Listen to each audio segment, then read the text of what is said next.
Hello students, welcome back to my channel. Students, मेरे channel अंदर जोश में आप सबका एक बार फिर से हार्दिक स्वागत है। स्टूडेंट्स, आई होप कि आप सबकी प्रिपरेशन बहुत अच्छी चल रही है। जैसे कि आपको पता है कि पंजाब टेट आने वाला है, अब उसके रिगार्डिंग हमने पंजाब हिस्ट्री की अपनी प्रिपरेशन स्टार्ट की है, जिसमें हमारा टॉपिक चल रहा है गुरु साहिबों के बारे में। हम सारी डिटेल में कर रहे हैं।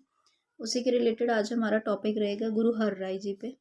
तो वीडियो शुरू करने से पहले जिन भी स्टूडेंट्स मेरे चैनल को सब्सक्राइब नहीं किया तो प्लीज़ सब्सक्राइब कर लीजिए। सब्सक्राइब करने के बेल आइकन को प्रेस करना मत भूलिए।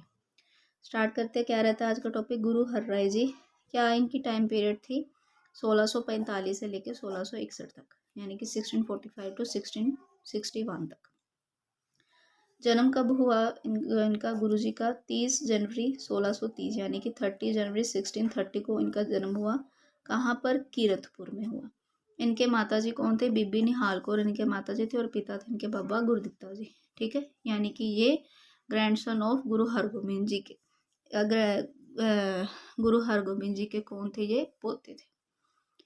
इसके बाद है इनकी शादी यूपी के अनूप में रहने वाले दयाराम की पुत्री सुलखनी से हुआ था इनका विवाह।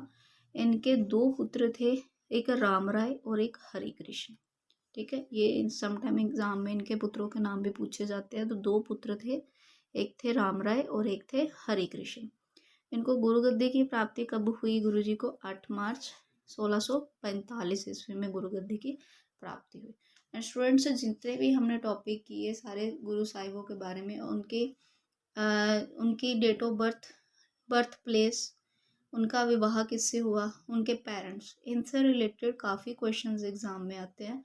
तो इनको अच्छे से देखना, बिकॉज ऑफ पंजाब टेट आपको पता आने वाला है। जैसे ही पंजाब टेट आएगा तो प्रेपरेशन हमारी बिल्कुल स्पीड में रहेगी, और इसी वजह से मैं पहले से ही नोट्स लेकर आ रही हूँ ताकि आपको उस टाइम पे प्रॉब्लम ना हो।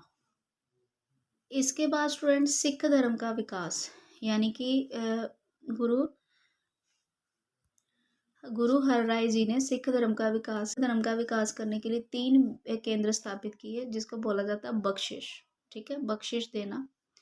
उन्होंने 3 केंद्र कौन कौन से थे? पहली बख्शिश में उन्होंने भक्तगिर, यानी कि पूर्वी भारत में प्रचार करने के लिए इनको भेजा।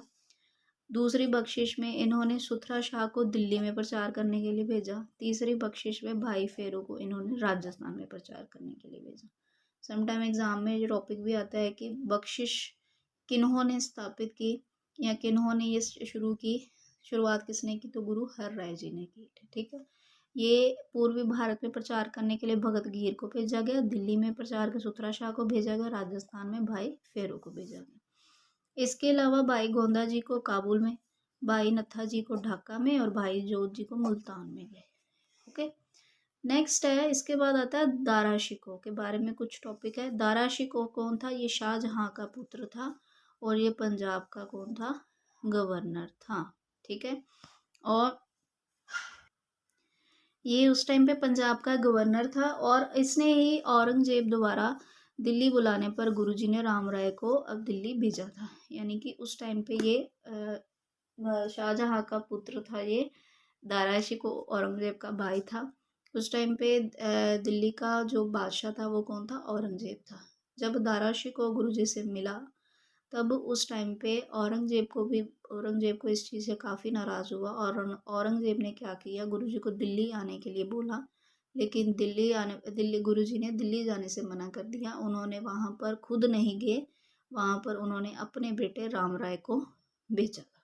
ठीक है, और इसके बाद गुरुजी ने उनके उत्तराधिकारी किसको उन्होंने नियुक्त किया? गुरु हरिकृष्ण जी को उत्तराधिकारी नियुक्त किया।